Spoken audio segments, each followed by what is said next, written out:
Et salut à tous, c'est Jody des Livres de la Crypte. Aujourd'hui on se retrouve dans une nouvelle vidéo qui n'est autre que l'update de juin, du mois de juin. Donc je vais vous parler de ce que j'ai lu, de ce que j'ai regardé, mais aussi de ce à quoi j'ai joué en ce mois de juin. On a beaucoup de choses là aujourd'hui, beaucoup de choses. Selon les mois en fait ça varie, et là c'est vrai que pour le mois de juin on a pas mal de choses. Donc on va commencer de ce pas. Tout d'abord donc en juin j'ai lu The Sad Ghost Club 3 de Liz Meddings. J'ai mis à ce livre du coup 5 étoiles sur 5. C'était donc le 3e tome d'un graphique que j'aime beaucoup et qui s'attache en fait à la thématique de l'anxiété avec des personnages anxieux qui sont représentés comme des fantômes. J'ai beaucoup aimé du coup ce tome 3, on continue à suivre leurs aventures, c'est mignon, c'est sain, on se reconnaît dans pas mal de situations, enfin les dessins sont cool. C'est vraiment une chouette lecture en somme quoi. Ensuite j'ai relu Vénère de Taous Merakchi. J'ai mis à ce livre bien évidemment 5 étoiles sur 5 pour la relecture qui faisait autant de bien que la première fois que je l'ai lu. On est dans un essai sous forme de témoignage qui va parler à toutes les femmes pour ainsi dire. On se reconnaît toutes dans cette rage, cette colère que dépeint ici l'autrice. Me concernant, à la lecture de cet essai, j'ai souvent eu le sentiment de lire exactement ce que je ressentais tout en le vivant au travers de la parole d'une autre. Et du coup, ça fait beaucoup de bien. J'avais surligné tout un tas de trucs en fait la première fois que je l'avais lu. Du coup, c'était assez amusant de le revoir et j'en ai surligné d'autres à la seconde lecture. C'est bien écrit, c'est brut. Les chapitres sont courts mais très percutants avec des phrases, des paragraphes qui te marquent. Une lecture qu'une de mes meilleures copines m'avait conseillé de lire. Et une lecture que je conseille à 200%. J'ai lu ensuite La fiancée de personne de Ava Weissman. J'ai mis 3 étoiles sur 5 à ce livre-là. Dans ce roman, on suit une femme serial killer qui en fait va tuer des hommes, toujours avec le même mode opératoire. Alors, elle va coucher avec, et puis ensuite elle va leur arracher la zézé, voilà, pour le dire de façon... Ce qui lui vaut du coup dans l'enquête le surnom de Bitovor. Voilà. Et donc, on est dans la tête de cette femme.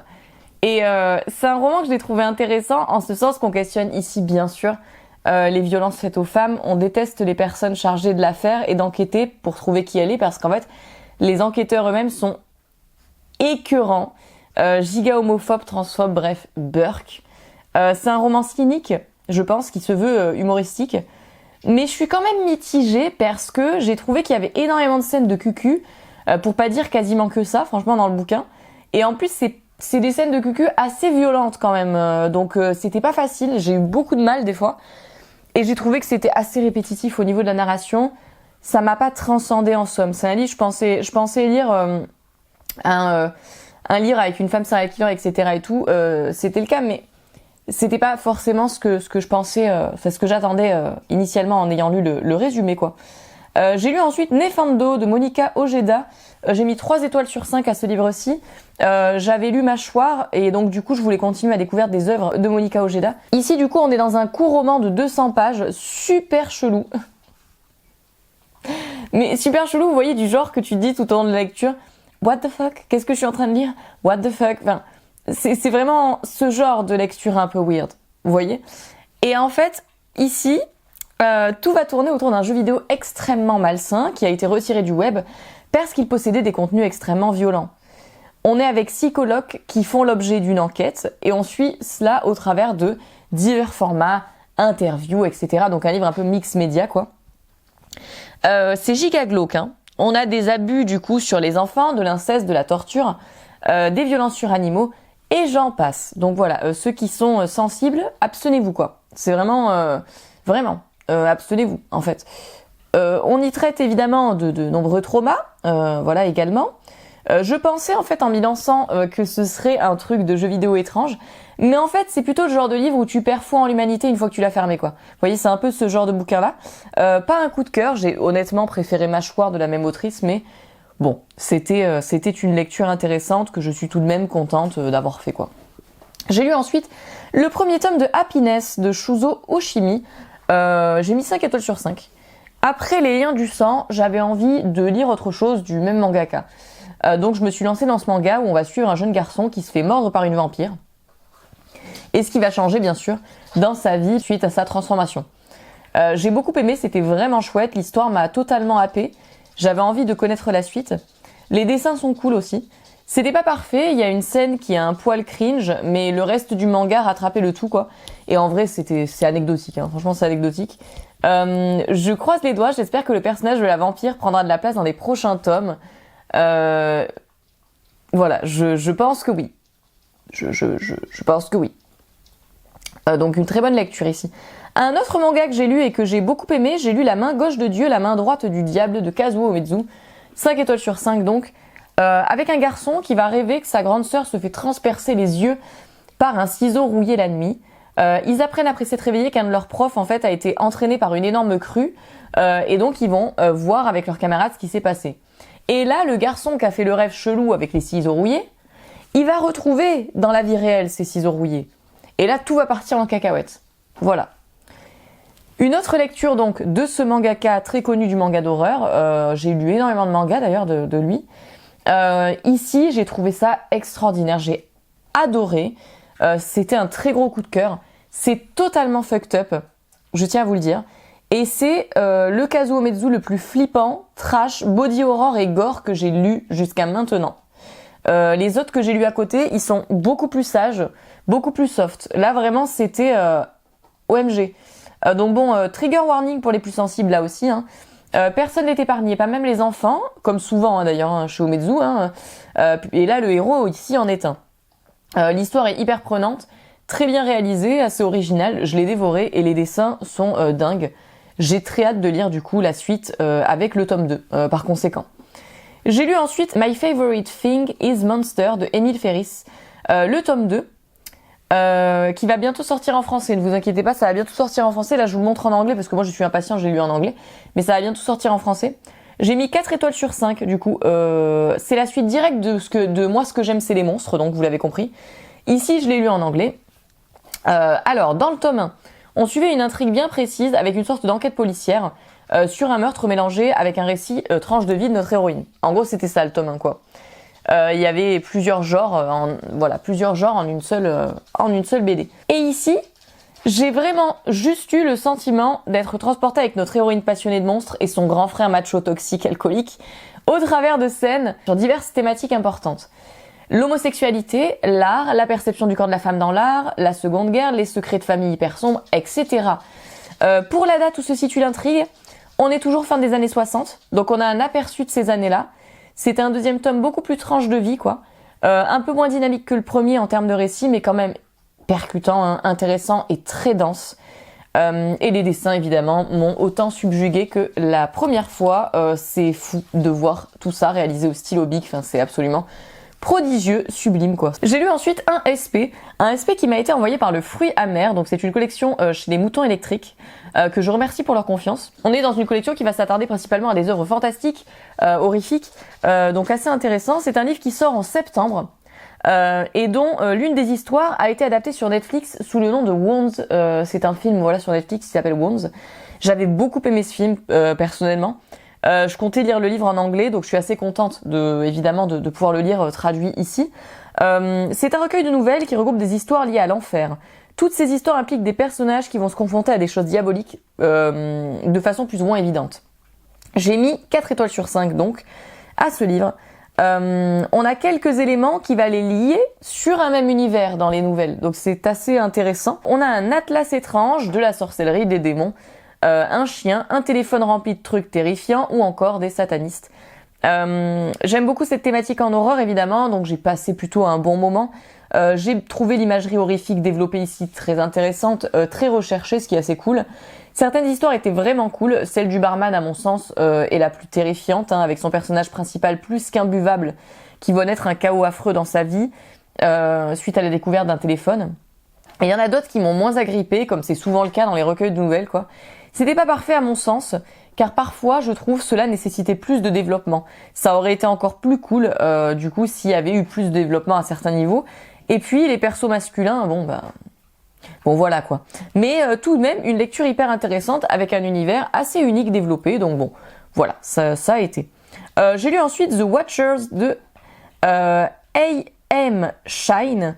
J'ai mis 3 étoiles sur 5 à cette lecture. Je l'ai lu parce que le film est sorti et j'avais envie du coup de lire le livre avant. On est avec Mina. Mina, elle prend sa voiture, elle se retrouve en panne, bloquée dans les bois au milieu de nulle part. Et ce qui est sûr, c'est qu'elle n'est pas toute seule dans ces bois. Donc, on est dans une histoire d'horreur que j'ai dans l'ensemble appréciée avec des créatures. Néanmoins, je trouve que cela aurait fait une excellente nouvelle ou un excellent court roman, plutôt en l'occurrence. J'ai aimé l'histoire dans son ensemble, mais parfois j'ai pu trouver cela très long, avec une écriture trop dense, et j'ai même hésité à arrêter la lecture. J'ai aimé l'ambiance, évidemment, dans la forêt. Paradoxalement, là, quand bien même je ne l'ai pas vu, j'imagine, je pense, on verra, hein, mais que je préférais peut-être l'adaptation filmique au livre, quoi, qui, bien qu'il développe un concept horrifique intéressant, fut, à mon sens, assez ennuyeux dans l'ensemble, quoi. J'ai lu ensuite Creepshow volume 2, 3 étoiles sur 5, là aussi. Dans cette série d'horreur inspirée de la nouvelle série Creepshow, qui fut elle-même inspirée des films originaux, on retrouve une multitude d'histoires d'horreur courtes. J'aime bien les anthologies d'histoires d'horreur en comics, c'est un truc que j'aime bien. Et ici, j'en ai adoré certaines dans le dessin et le scénar, comme l'histoire de cette femme qui entend les esprits, l'histoire du magicien flippant dans la télé, et l'histoire de Zoé Thorogood, qui sont mes préférées. Et les autres m'ont moins conquise dans le dessin, le scénario ou les deux. Voilà. C'était sympa, mais pas un coup de cœur en somme. J'ai lu ensuite Plus jamais de Megan Nolan, 5 étoiles sur 5 ici. On suit dans ce roman la relation de notre narratrice, une jeune femme avec un homme qu'elle va rencontrer durant un vernissage. Cette relation va entraîner notre narratrice dans une spirale d'autodestruction où elle va se perdre complètement. Parce que là, ce qu'on suit, c'est une relation toxique. Les personnages sont tout à fait imparfaits, dérangés ou détestables. Et évidemment, c'est douloureux de voir le désespoir de cette femme, l'emprise que cet homme a sur elle, cette façon qu'elle a de penser, qu'il va régler sa haine d'elle-même, si vous voulez. On a d'une part cette femme qui a des comportements obsessionnels pour être aimée, s'autodétruit, et de l'autre cet homme froid, détestable, incapable de lui donner de l'amour, et qui au contraire se joue de ses traumas. Et c'est giga dur quand tu relates à certains moments et que t'aimerais pas tellement avoir eu à relate, quoi. Y a pas mal de trigger warning, évidemment, vous vous en doutez. Automutilation, viol, TCA, alcoolisme, entre autres. L'écriture est incisive, efficace. On s'embête pas de fioriture, donc ça c'est cool. Les chapitres sont courts et j'ai trouvé certains moments très justes. C'est assez sombre, mais ça a été une bonne lecture tout de même, quoi. J'ai lu ensuite une BD, Conte de la mansarde, de Elisabeth Olville et Iris Pouille, je sais pas comment le prononcer, j'espère que je le prononce bien. 5 étoiles sur 5 ici. 5 étoiles sur 5, ça a été super. On a plusieurs histoires d'horreur, donc 3, avec une machine qui peut prévoir le jour et la cause de ta mort, un manque de confiance et des enveloppes corporelles. En gros, on est dans une BD d'horreur hyper fun, divertissante, avec des histoires super chouettes et creepy. J'ai adoré les dessins, les récits étaient bien écrits, c'était cool à lire. Bref, vraiment un plaisir, quoi. Un plaisir de lecture, j'ai pas plus à dire, c'était juste super, quoi. J'ai lu ensuite un classique de l'horreur, Âme perdue de Poppy Z. Bright. J'ai mis 3,5 sur 5 étoiles à cette lecture. On est avec Nothing, moitié humain, moitié vampire. On est avec Steve et Ghost qui sont dans un groupe. Et il y a Molokai, Zia et Twitter qui conduisent partout et se bourrent la gueule et tuent des gens. Voilà. Et Nothing, il est en road trip avec ces derniers à la découverte de ses origines. On est donc dans une sorte de road trip queer à la découverte de... On est dans une sorte donc de road trip queer sur fond de drogue, de cucu, de violence, ce qui, dans un livre d'horreur vampirique, me direz-vous, est assez classique, pour ainsi dire. On y traite de sujets ignobles, comme d'inceste, de suicide, de sexe avec mineurs, de viol. Donc, giga trigger warning pour les plus sensibles, c'est terriblement hard. Voilà. Là, c'est vraiment du vrai vampire terrifiant, avec des personnages détestables qui ne respectent absolument pas les codes moraux humains. Il y a très peu de personnages féminins et les seuls présents dans le récit sont traités comme de la merde. Vraiment, c'est waouh. C'est pas un coup de cœur me concernant parce que je l'admets, j'ai trouvé ça parfois assez long, un peu dans tous les sens au niveau de la narration et c'était un peu trop pour moi des fois en termes de trash, quoi. Mais comme je l'ai énormément lu dans les revues que j'ai pu lire de l'ouvrage, quoi, je l'ai peut-être lu un peu trop tard. Mais ça, je le saurais jamais. Ça, je le saurais jamais puisque la plupart d'entre vous, visiblement, l'ont lu plutôt ado. Il y a des choses que j'ai trouvées très intéressantes dans cette lecture, d'autres moins en somme. Une unpopular opinion, parce que je sais que c'est un énorme coup de cœur pour beaucoup de lecteurs, là où je suis plus nuancée. Me concernant, c'était pas une horrible lecture, loin de là, mais c'était pas un coup de cœur non plus, quoi. J'ai lu ensuite donc un SP là encore, c'était Fun Quiz de Hayden E. Messer. J'ai mis 4 étoiles sur 5. Je remercie donc beaucoup Hayden E. Messer pour sa confiance. Je vous conseille d'ailleurs très fort Against the Lockers de sa plume si vous ne connaissez pas. Ici on suit Guillaume qui va se retrouver sur un serveur privé après avoir réussi à attirer l'attention de la personne qui l'idolâtre, Selenio. Mais cela ne va pas se passer comme prévu et il va vite se retrouver dans une situation absolument terrifiante. Une histoire sombre d'internet que j'ai appréciée, qui s'inspire de la réalité, ce qui la rend bien sûr d'autant plus inquiétante.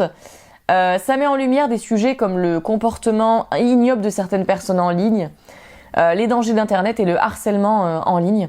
C'était dynamique, haletant et violent, ça a été une bonne lecture, donc franchement une bonne lecture.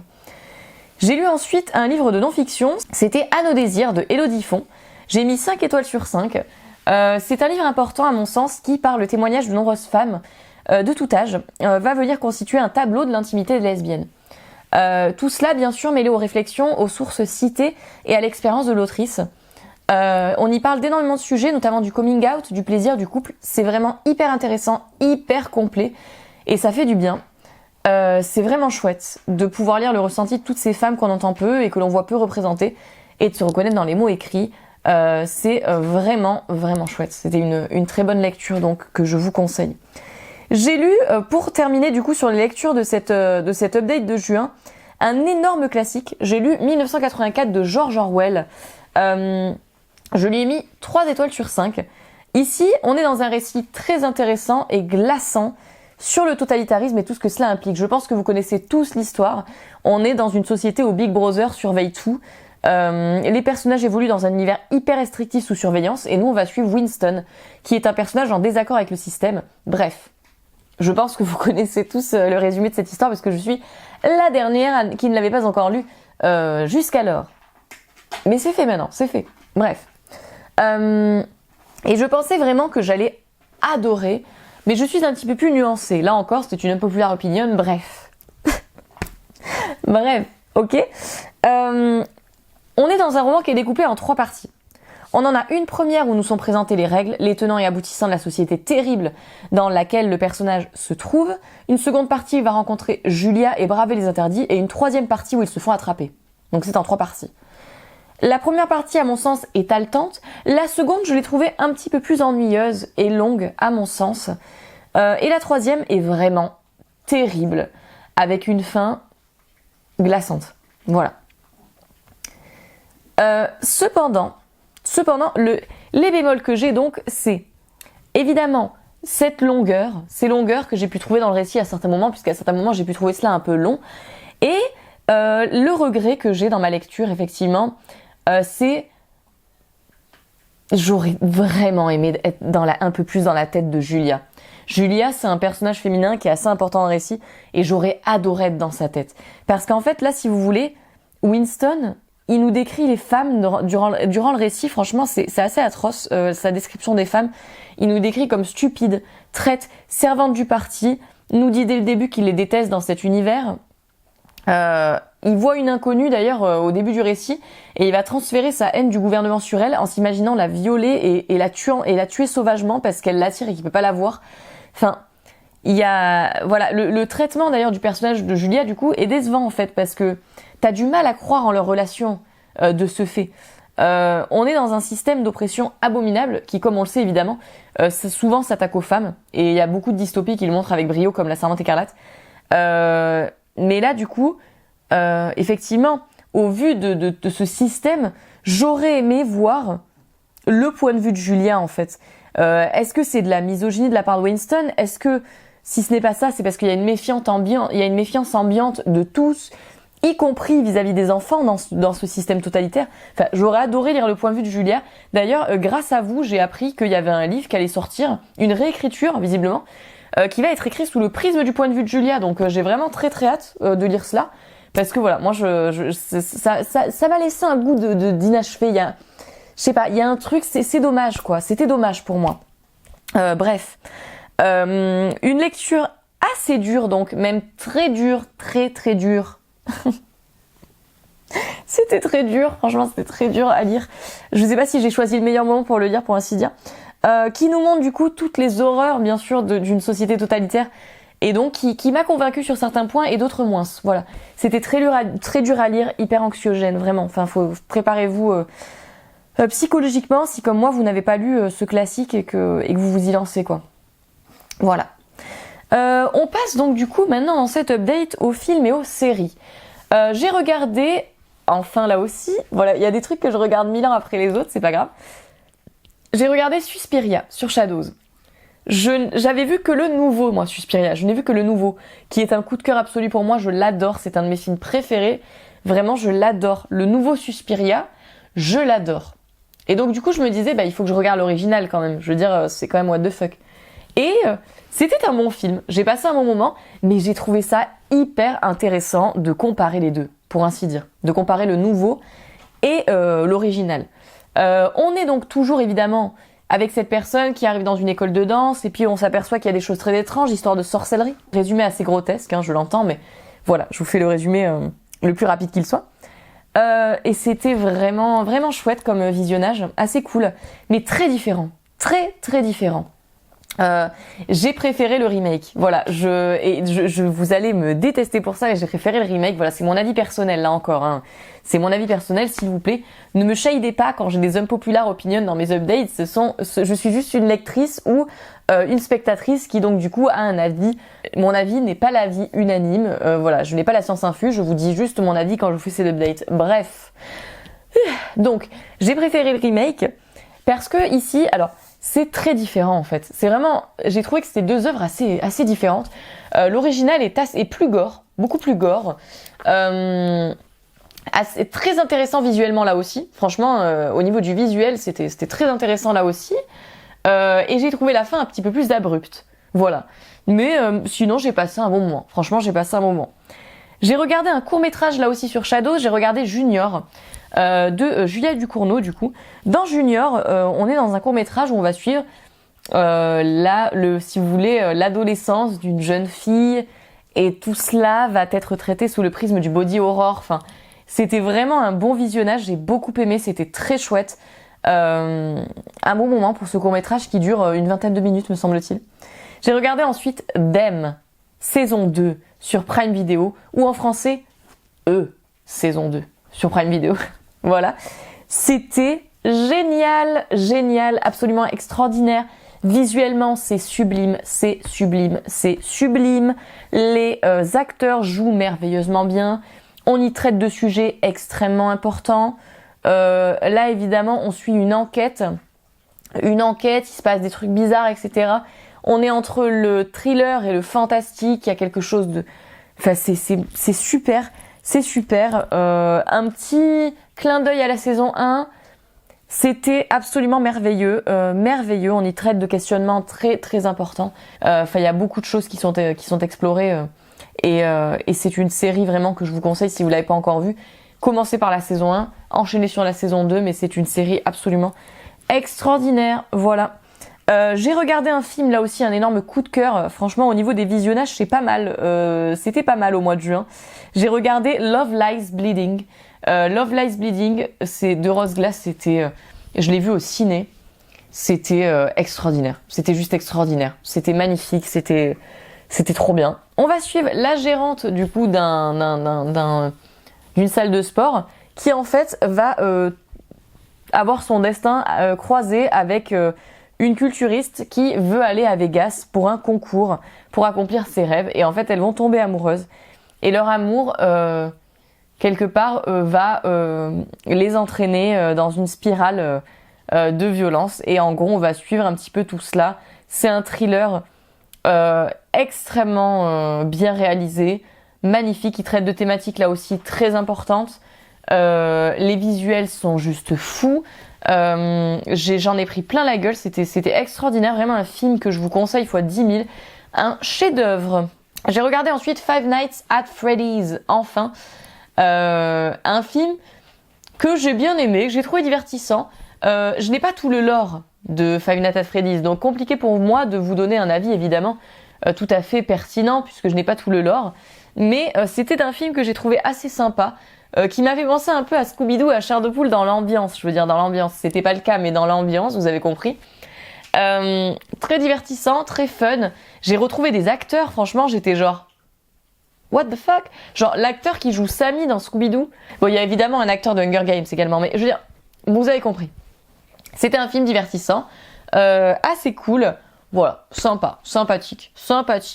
Dans Five Nights at Freddy's, pour ceux qui connaissent pas, évidemment, on est dans ce jeu vidéo d'horreur où t'es agent de sécurité et en fait, t'as tout un tas d'animatronics qui viennent pour te fracasser. Bon, voilà. Et ça, c'était bien fait d'ailleurs. C'était bien fait dans le film. J'ai regardé ensuite Nightmares and Daydreams sur Netflix. Une série d'horreur avec plusieurs épisodes du coup d'horreur. Un peu à la Conte de la Crypte, à la Crypt Show, vous avez compris quoi. Et bof. Il y a 2 épisodes que j'ai beaucoup aimés et les autres, bon, c'était pas extraordinaire. Pas mauvais, mais pas un coup de cœur, franchement. Pour cette série, je suis un peu mitigée quoi. J'ai regardé ensuite Terrifier 2 sur Shadows. J'ai bien aimé, franchement j'ai passé un bon moment devant le 2. J'ai beaucoup plus aimé que le 1. Le 1, j'ai trouvé parfois que c'était violent gratos et qu'il n'y avait pas trop d'histoire, donc ça m'avait un peu déçu. Alors que là, le 2, j'ai trouvé ça cohérent, j'ai trouvé ça bien plus développé. C'était plus intéressant, voilà. C'est gore, c'est divertissant, c'est un slasher dégueu, quoi. Avec un clown terrifiant. Ça, voilà, c'était divertissant. En somme, c'était plutôt divertissant. Et en jeu que j'ai à vous présenter, on a joué sur Twitch à Pools. Pools qui en fait est un jeu d'espaces liminaux. Tu te balades dans des piscines qui du coup sont des espaces liminaux assez inquiétants. Et donc du coup toi t'es vraiment en exploration. Ton personnage il est en exploration dans ces piscines terrifiantes. On y a joué du coup sur Twitch. C'est un jeu qui est vraiment très très bien. Pour les lectures actuelles, pour terminer cet update comme d'habitude, je vais lire Backrooms de Seiji Colin, voilà. Je ne sais pas du tout ce que ça donne, hein, je ne connais pas du tout. J'ai juste vu le livre en mode c'est un livre sur les backrooms écrit en français, etc. Je me suis dit bon bah why not, mais je ne sais pas du tout ce que ça va donner. Voilà, au moment où je vous le montre. On est du coup avec Hugo qui va se retrouver pris au piège des backrooms. Il doit lutter pour sa survie tout en cherchant désespérément des réponses à ses questions. Et tout au long de son parcours, il devra être sur ses gardes car dans les backrooms, le danger peut surgir de n'importe où. On verra, en tout cas j'ai très hâte de lire cela, donc affaire à suivre. Et l'autre lecture que je vais faire, qui est sur ma liseuse actuellement, c'est Daemonium Circus de Caroline Carton. C'est pour moi une histoire d'horreur qui sera peut-être bien appropriée pour, on va dire, l'ambiance estivale, parce que là du coup on est dans un cirque. C'est un thriller, je crois, dans un cirque, une sorte de freak show, enfin je ne sais pas. On verra, en tout cas, je me garde un peu la surprise, je vous avoue. J'ai pas trop regardé les résumés, ni les critiques faites dessus, quoi. Donc on verra ce que ça donne, mais ça c'est les 2 prochaines lectures, donc pour le mois de juillet. J'en ai terminé pour cet update, j'espère que cela vous aura plu, beaucoup de choses à vous présenter, évidemment vu que maintenant on fait des updates mensuels, les updates mensuels sont beaucoup plus denses que les updates que je vous proposais auparavant, donc j'espère que cela vous aura plu, n'hésitez pas à me dire ce que vous avez pensé bien sûr des œuvres dont je vous ai parlé aujourd'hui, et puis moi en attendant je vous fais de gros bisous et je vous dis à très vite pour une prochaine vidéo.